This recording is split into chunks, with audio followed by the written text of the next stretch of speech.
Good morning sir. పిలిచారట? అవును mister Ramakrishna.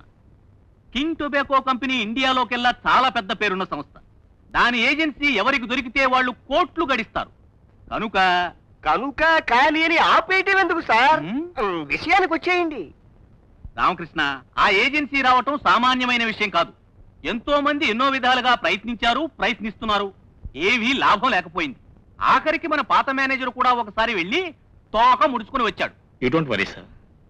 నా మాటలు తెలివితేటలో ఉపయోగించి ఆ ఏజెన్సీ మనకొచ్చేలా చేస్తాను. అది నువ్వనుకున్నంత తేలిక కాదోయ్. ఎందుకంటే ఎందుకు సార్? ఆ కంపెనీ తాలూకు ఎండి చాలా గట్టి మనిషి. ఎవరు ఎంత ప్రయత్నించినా లొంగని టైపు, కొరకరాని కొయ్య.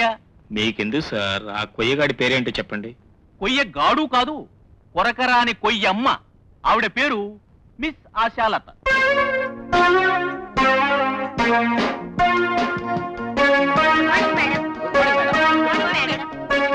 Good morning madam. Good morning madam. Transistor office కి దేనికి తెచ్చారు? అది క్రికెట్ కామెంటరీ వినటానికి. am I right? Yes madam, అది నా హాబీ. హాబీ అనేది డ్యూటీకి అడ్డం కాకూడదు. మీరు ఆఫీస్ కి సెలవు పెట్టి క్రికెట్ మ్యాచ్ చూడటానికి వెళ్ళొచ్చు. అంతేగాని ఆఫీస్ లో ఉండి క్రికెట్ గొడవల్లో పడితే I will not spare you. ఇలా అన్నానని క్రికెట్ అంటే నాకు ఇష్టం లేదనుకోకండి. I like cricket very much, but duty first.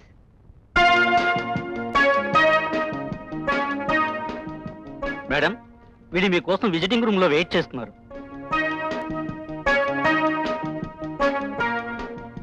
Lakshmi imports and exports manager mister రామకృష్ణని పంపించండి. Yes madam.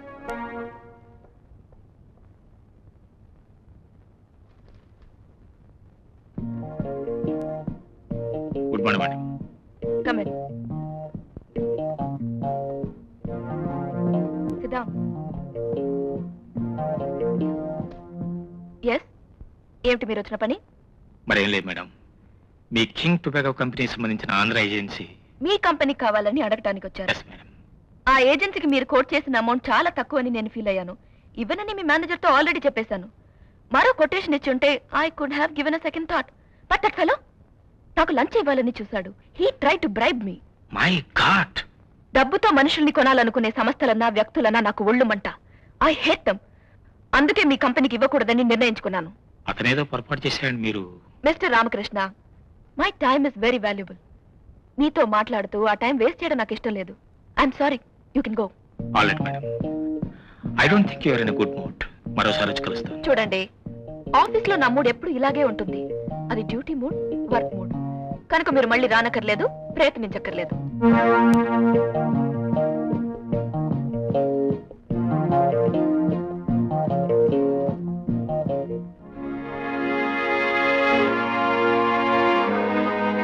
Good morning madam.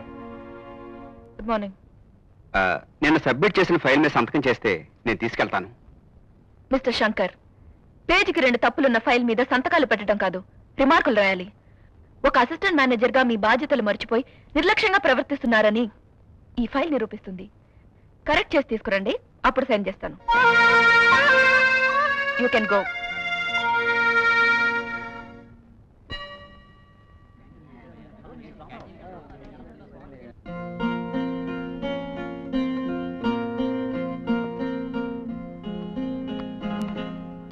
మీరింకా ఇక్కడే ఉన్నారేమిటి? మీ నిర్ణయం మార్చుకుంటారన్న ఆశతో. నా నిర్ణయం అంత తేలిగా మారదు. తేలిగ్గా మారదంటున్నారు. కొంచెం కష్టపడితే మారుతుందేమో అని. ఏమిటయ్యా, ఈ మేడం చాలా కూపిష్టి మనిషిలా ఉంది. ఆఫీస్ వరకు అలా ఉన్నా ఆవిడ మనసు వెన్నపోసండి. నిజంగానా? అవునండి. ఒక రోజున కాఫీ అందివ్వబోతూ పొరపాటున ఆవిడ మీద కాస్త వలగబోసానండి. అంతే, కప్పెసరు కొట్టి గటౌట్ అని అరిసిందండి. ఉద్యోగం ఊడుద్దేమో అని భయపడ్డానండి. ఆ తర్వాత ఒకనాడు మా ఇంటి దానికి ఒంట్లో బాగోలేదని తెలిసి పిలిచి 500 ఇచ్చి డాక్టర్కి చూపించమందండి. మళ్ళీ నేను తిరిగి డబ్బు ఇవ్వకపోతే వద్దు ఉంచుకోమందండి. కష్టాల్లో ఉన్న మనిషిని చూస్తే కరిగిపోయే మనసండి ఆ అమ్మది. విజిటర్స్ ఎవరైనా ఉన్నారా? ఇప్పుడు ఎవరూ రాలేదండి. పొద్దుటొచ్చిన ఆ రామకృష్ణ బాబే అలా ఉండిపోయాడండి. ఆయన ఇంకా ఇక్కడే ఉన్నారా? అవునండి. భోజనాలకు కూడా వెళ్ళలేదండి. పోనీ టిఫిన్ అయినా తినకూడదా బాబు అంటే ఆకలితో నా ప్రాణం పోవడమే మంచిదయ్యా అంటూ అదోలా మాట్లాడాడండి. అతని పరిస్థితి చూస్తే ఏవో చాలా కష్టాల్లో ఉన్నట్టున్నా అండి. ఆయన ఒకసారి లోపలికి రమ్మను. పిలుస్తున్నారు. నేను చెప్పినట్టు చెప్పావా? ఆ. తిండి కూడా తినలేదని ఆకలితోనే ఉన్నానని.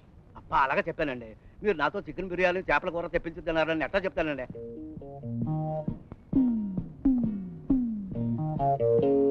మీరు చాలా మొండి మనిషిలా ఉన్నారే. జీవితం ముగిసిపోయే ముందు మొండితనం తెగింపు మనిషి రావటం సహజమే మేడం. అంటే మీ జీవితం ముగిసిపోతుందంటారా? అర్ధాంతరంగా ముగిసిపోవాల్సిన అవసరం ఏంటి? అర్థం చేసుకునే మనసు మీకుంటే చెప్తాను మేడం, తప్పకుండా చెప్తాను. బ్రహ్మచారి నేను నాకు ఇంట్లో ఉన్నది, వృద్ధాప్యంలో ఉన్న తండ్రి, అనారోగ్యంతో బాధపడుతున్న తల్లి, పెళ్లిడికి వచ్చిన ఇద్దరు చెల్లెళ్ళు, కాలేజీలో చదువుతున్న పెద్ద తమ్ముడు, పోలియో వ్యాధితో కాలు పడిపోయి బాధపడుతున్న ఓ చిన్న తమ్ముడు. వీళ్ళు మేడం, వీళ్ళు నాకున్నది. కన్నవాళ్ల కన్నీరు తోడటం కన్న కొడుక నా బాధ్యత. ఆధారపడిన వాళ్ళకి అన్నం పెట్టడం అన్నగా నా బాధ్యత. ఎలాగో ఈ బాధ్యతలన్నీ భరిస్తూ చాలని జీతంతో జీవితం నెట్టుకొస్తూ వచ్చాను ఇంతవరకు. కానీ ఇప్పుడు మా ఎండి మీ ఏజెన్సీ సంపాదించలేకపోతే నన్ను ఉద్యోగం నుంచే తీసేస్తానంటున్నాడు మేడం. అప్పుడు ఉద్యోగం పోయి డబ్బు లేక హీనంగా దీనంగా చీకట్లో ఆకలి దప్పులతో కుమిలిపోయే నా వాళ్ళని చూసి బ్రతకటం కట్టే ఆత్మహత్య చేసుకుని చావటం మంచిది అనుకుంటాను. కాదంటారా మేడం? ఏజెన్సీ ఇచ్చినట్టుగా మీరు పెట్టే ఆ ఒక్క సంతకం మా అందరి నుదుటి రాతల్ని మార్చేస్తుంది. లేకపోతే ఒక కుటుంబమే కాలగర్భంలో కలిసిపోతుంది. ఆడది జన్మనిస్తుందంటారు. మీరు తలుచుకుంటే మా అందరికీ జన్మనిచ్చిన వాళ్ళు అవుతారు. ఒక ప్రాణం నిలబెట్టడం ఎంతో గొప్ప విషయం అయినప్పుడు ఒక కుటుంబాన్ని నిలబెట్టాలి. Stop it! ఇక మీరేం చెప్పొద్దు. కంగారు పడకయ్యా, ఇవి కత్తులు కావు. కంపెనీ కొత్తగా నీకు కానుకగా కొనిచ్చిన Maruti car keys. Thank you sir. ఇవి అసిస్టెంట్ సేల్స్ మేనేజర్ నుంచి డివిజనల్ సేల్స్ మేనేజర్ గా ఎదిగిపోయిన నీకు మన కంపెనీ అలాట్ చేసిన బంగ్లా కీస్. థ్యాంక్ యూ అది ఇప్పుడు కారుతో పాటుగా ఇస్మాయిల్ అవ్వండి. Thank you. Thank you sir. Good bye.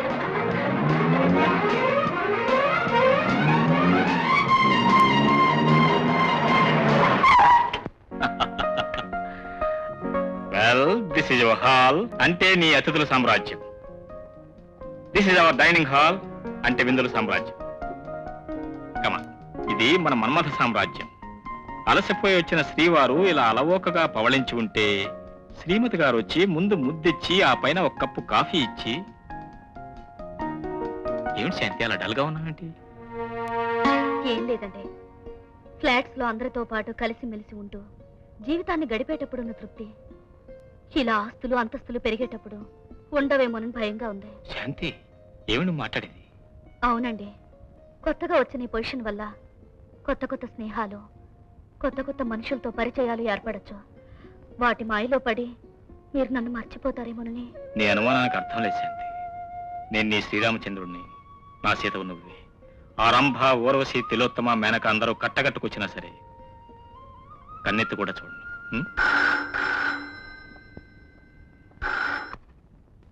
Hello, ఎవరండి మాట్లాడేది?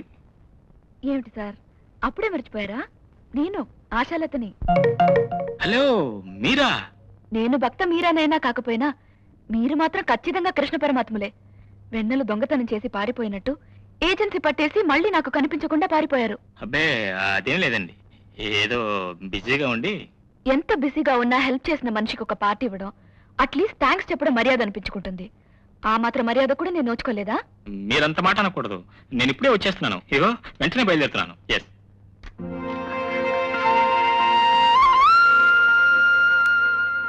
ఒక్క మాట కూడా చెప్పకుండా వెళ్ళిపోయారా?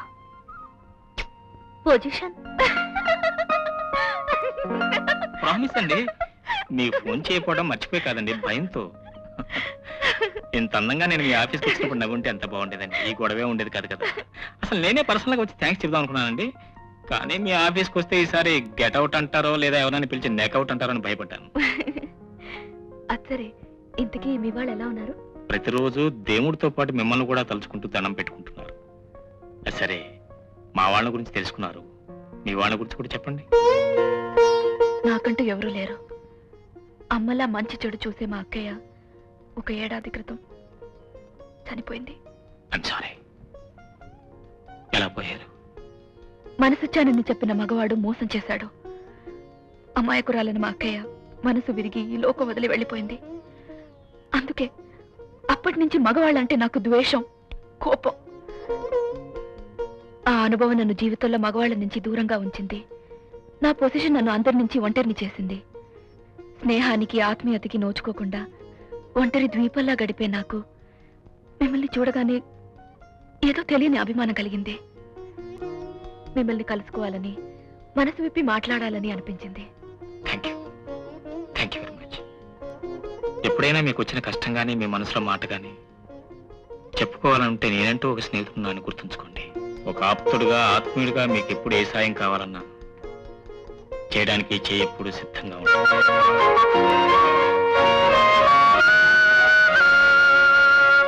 ఇంపాసిబుల్. లేదండి, చాలా డిఫరెన్స్ ఉంటుంది. అలాగే మీ మేనేజర్ని పంపించండి. Thank you.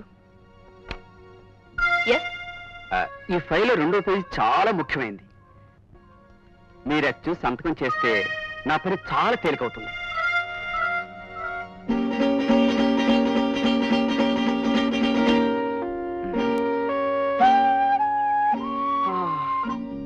వస్తారో రారో అని ఆలోచనతో సతమతమైపోతూ ఎదురు చూస్తున్నాను. వస్తానన్న తర్వాత రాకుండా ఎలా ఉంటాను? వచ్చారు అంటే మీకు నేను నచ్చాను అని అర్థం. నా ప్రేమకు మీరు గ్రీన్ సిగ్నల్ ఇచ్చారు అని అర్థం. రైట్? You are wrong. నేనొచ్చింది నువ్వు మళ్ళీ మర్చిపోలేని పాఠం నేర్పించడానికి. ఆఫీస్ లోనే నేను ఈ పని చేయగలను. అక్కడే అయితే ఈ పనితో పాటు నిన్ను డిస్మిస్ కూడా చేయాల్సి వచ్చేది.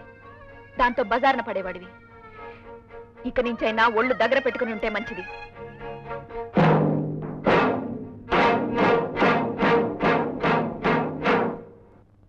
Sir, yes please. ఈవేళ ఫ్యాను ఫోను ఏమీ లేవా? లేకపోవటం ఏంటయ్యా, టేబుల్ మీద ఫోన్ ఉంది, నెత్తి మీద ఫ్యాన్ ఉంది. అబ్బా, నేను అన్నది అది కాదు సార్. మీ ఫ్యాను దిగిలిచ్చి ఫోను రాలేదా అని. నా ఫ్యాన్? అదేనండి, ఆడ ఫ్యాను లేదా ఆమెకి మీరు మగ ఫ్యాను. రోజు ఏదో టైంకి గలగలగలమని ఫోన్ రావటం, కలకలకలమని మీ ఫేస్ మారిపోవటం. అబ్బా, అదృష్టం అంటే మీదే సార్. హలో, ఎవరు? మీరా? ఉండండి సార్, నేను చెప్పా కదా, లతమ్మ గారు మీకోసమే. హలో, నేనే. Oh fine thank you. సాయంత్రం ఫ్రీ? ఏ పిక్చర్కి? ఆల్ రైట్, నేనే వచ్చేస్తాను. You don't worry. Thank you. Sir, ఏ సినిమాకి సార్? కిస్మి మిస్కా, సందులో సుందరికా? మొత్తానికి ఈ సినిమాలు పార్కులతో పాటు ఓ చిన్న ఇల్లు కూడా సెటప్ చేసుకున్నారంటే ఓ రోజు అక్కడ, ఓ రోజు ఇక్కడ, ఓ రోజు ఇక్కడ, ఓ రోజు అక్కడ. మిస్టర్ ఆచారి, స్నేహాన్ని స్నేహంగానే చూడటం అలవాటు చేసుకో. ఆమె నాకు కేవలం స్నేహితురాలు మాత్రమే. నా పేరులో ముందున్నది రాముడు. ఆయనలాగే నాది కూడా ఒకే మాట, ఒకే బాట, ఒకే భార్య. మైండ్. నాయన రామకృష్ణ, పేరులో ముందున్నది రాముడే, కానీ తర్వాత ఉన్నది కృష్ణుడు. ప్రస్తుతం రామావతారం ముగించుకుని కృష్ణావతారంలోకి వెళ్ళిపోతున్నావు. కృష్ణార్పణం.